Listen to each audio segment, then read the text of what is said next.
புனித மரிய குரட்டி பக்தி நிறைந்த கிறிஸ்துவ குடும்பத்தில் பிறந்து வளர்ந்தவர். இறையன்பு மற்றும் பிறரன்பு ஆகிய இரண்டையும் இருவரும் கண்களாக கருதி கடைபிடித்தவர்.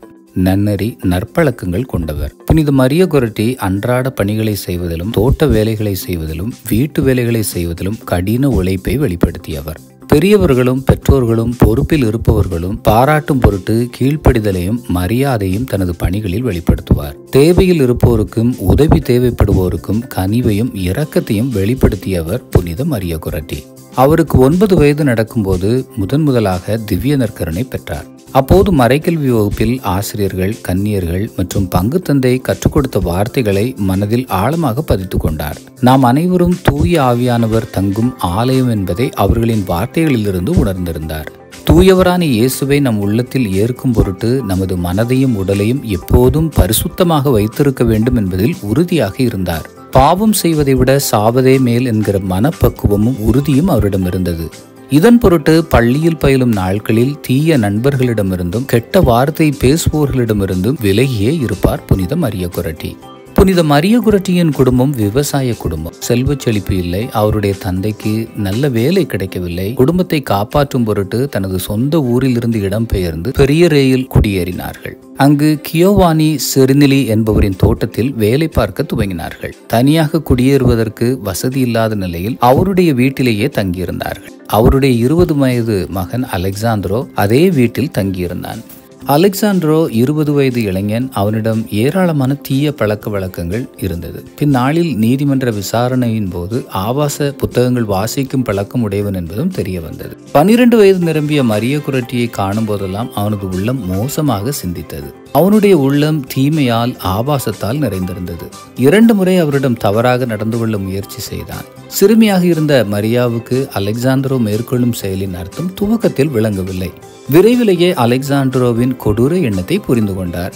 தனது இச்சைக்கு மறுப்பு தெரிவித்து வந்ததால் மரிய குரட்டியின் மீது கடும் ஆத்திரத்தில் இருந்தான் அலெக்சாண்ட்ரோ. ஏற்ற வேலைக்காக காத்து கொண்டிருந்தான். 1902 ஆண்டு ஜூலை 5ஆம் நாள் மரிய குரட்டியின் வீட்டில் எல்லோரும் தோட்டத்தில் வேலை பார்த்து கொண்டிருந்தார். மரியா வீட்டு வேலைகளை செய்யும் பொருட்டும் கடைக்குட்டி பாப்பாவை பராமரித்துக் கொள்ளும் பொருட்டும் வீட்டிலேயே தங்கியிருந்தார். அலெக்சாண்ட்ரோ வீட்டில் பெரியவர்கள் யாரும் இல்லை, மரியா மட்டும் தனியாக இருக்கிறார் என்பதை ஏற்கனவே நோட்டமிட்டு அறிந்திருந்தான். எல்லோரும் தோட்டத்தில் வேலை பார்த்து கொண்டிருந்த தருணத்தில் மரியா இருக்கும் அறைக்குள் நுழைந்தான். குழந்தை தூங்கி கொண்டிருந்தது. மரியா பழைய ஆடையை தைத்து கொண்டிருந்தார். அவரை நெருங்கி மரியாவை தனது கரங்களுக்குள் பற்றி இறுக்கி கொண்டு தரதரவென இழுத்துச் சென்று கட்டிலின் மீது தள்ளினான். அறையின் கதவை இழுத்து மூடினான். கட்டிலின் மீது மரியாவை தள்ளிவிட்டு அருகில் நெருங்கி வந்த அலெக்சாண்ட்ரோ முரண்டு பிடிக்காமல் தனது திட்டத்துக்கு ஒத்துழைக்குமாறு மரியாவுக்கு எச்சரிக்கை விடுத்தான். மரியா கடும் கூச்சல் போட்டு எதிர்ப்பு காட்டினார். அலெக்சாண்ட்ரோ, உனது ஆசைக்கு நான் ஒருபோதும் இணங்க மாட்டேன். நீ நினைத்தது நடக்காது. கடவுள் இதை வெறுக்கிறார். இதன் பொருட்டு நீ நரகத்துக்கு போவாய் என்று துணிச்சலாக பேசினார். அலெக்சாண்ட்ரோ இதற்கெல்லாம் பயந்து போய் பின்வாங்குவோன் அல்ல. அவன் முரடன். காமம் அவனது தலைக்கு மேல் ஏறியிருந்தது. ஏற்கனவே மறைத்து வைத்து எடுத்து வந்த கத்தியை காட்டி மிரட்டினான். எனது ஆசைக்கு பணிந்துவிடு, இல்லை என்றால் உன்னை கொன்று போடுவேன் என மிரட்டினான். தனது உடலை இறைவனின் இல்லமாக பாதுகாத்து வந்த மரிய குரட்டி கர்ஜித்தார். சிங்கமாக கர்ஜித்தார். அலெக்சாண்ட்ரோ, இது பாவம், ஒருபோதும் நான் இதை செய்ய அனுமதிக்க மாட்டேன் என்றார். சில நிமிடங்கள் போராடி பார்த்த அலெக்சாண்ட்ரோ மரியா தனது ஆசைக்கு இணங்கி போக மறுத்ததால் கடும் ஆத்திரம் அடைந்தான். கோபம் தலையின் உச்சிக்கு ஏறியது. தான் மரியாவை மிரட்டுவதற்காக எடுத்து வந்த கத்தியை கொண்டு சராமரியாக தாக்க துவங்கினான். ஈவு இரக்கமின்றி சராமரியாக மரியாவை 14 முறை குத்தினார். மரியா இரத்த வெள்ளத்தில் மிதந்து கொண்டிருந்தார். மரியா போட்ட கூச்சலில் தோட்டத்தில் வேலை பார்த்து கொண்டிருந்தவர்கள் ஓடி வந்தார்கள். அறைக்குள் நுழைந்ததும் கொடூரமாக குத்தப்பட்ட நிலையில் இரத்த வெள்ளத்தில் மிதந்து கொண்டிருந்தார். அங்கிருந்து மீட்டு மருத்துவமனைக்கு எடுத்துச் சென்றார்கள். மருத்துவமனையில் அவருக்கு உடனே தீவிர சிகிச்சையை ஆரம்பித்தார்கள். மருத்துவர்கள் மயக்க ஊசியின்றி நடந்த அறுவை சிகிச்சையின் போது மரியா கடுமையான வலியையும் வேதனையும் சந்தித்தார். இருப்பினும் மரியாவை காப்பாற்றுவது கடினம் என மருத்துவர்கள் உறுதியாக கூறினார்கள். உயிருக்கு போராடி கொண்டிருந்த தருணத்தில் பங்கு தந்தை அவருக்கு திவ்ய நற்கருணை எடுத்து வந்து நோயில் பூசுதல் வழங்கினார். குருவானவர் மரியாவிடம் அவ்வேளையில், மரியா, அலெக்சாண்ட்ரோவை நீ மனதார மன்னிக்கிறாயா என்று கேள்வி எழுப்பினார். உயிருக்கு போராடி கொண்டிருந்த 14 வயது சிறுமி தன்னை கொடூரமாக குத்தி சிதைத்து சென்ற அலெக்சாண்ட்ரோவை இயேசுவின் அன்பை முன்னிட்டு மனதார மன்னிக்கிறேன். இயேசுவால் மன்னிக்கப்பட்டு அலெக்சாந்திரோவும் என்னோடு வான்வீட்டில் இருக்க வேண்டும் என விரும்புகிறேன். இயேசுவே, தயவு செய்து அலெக்சாந்திரோவை மன்னியும், நானும் அவனை மனதார மன்னிக்கிறேன் என்று சொல்லி உயிர் துறந்தார்.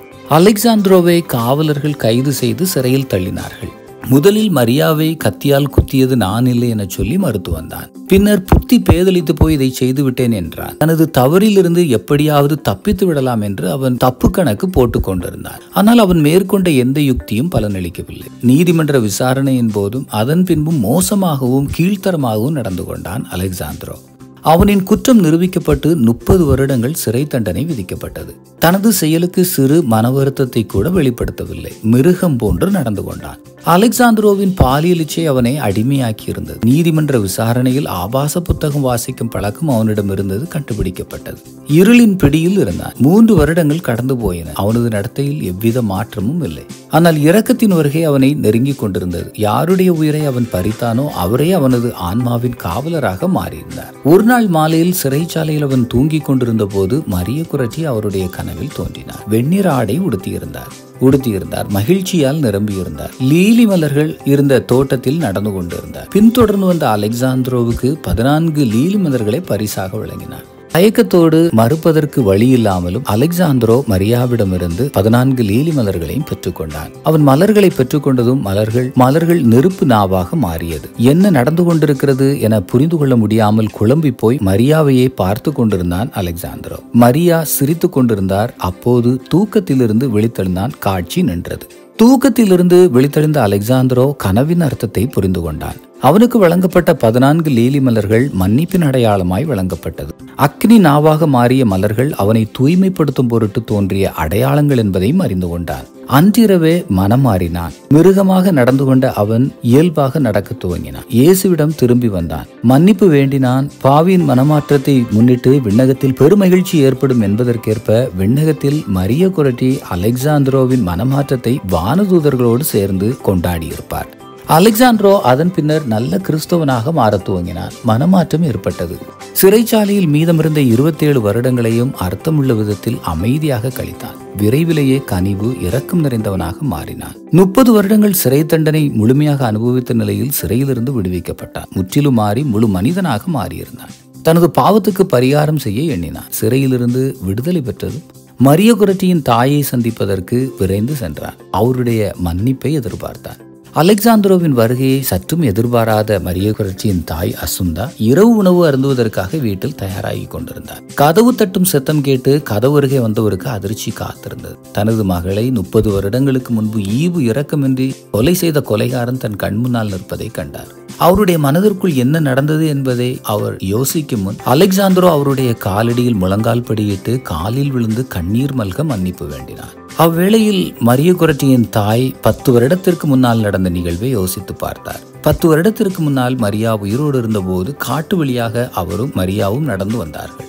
அப்போது கொடிய விஷப்பாம்பை கண்டு அஞ்சிய மரிய குரட்டியின் தாய் அப்படியே நின்று விட்டார். ஆனால் மரியா பயப்படவில்லை. அம்மா, நான் உனக்கு முன் செல்கிறேன், நீ என்னை பின்தொடர்ந்து வா என்று சொல்லி துணிச்சலாக முன் சென்றார். அவருடைய தாயும் அவரை பின்பற்றி சென்றார்.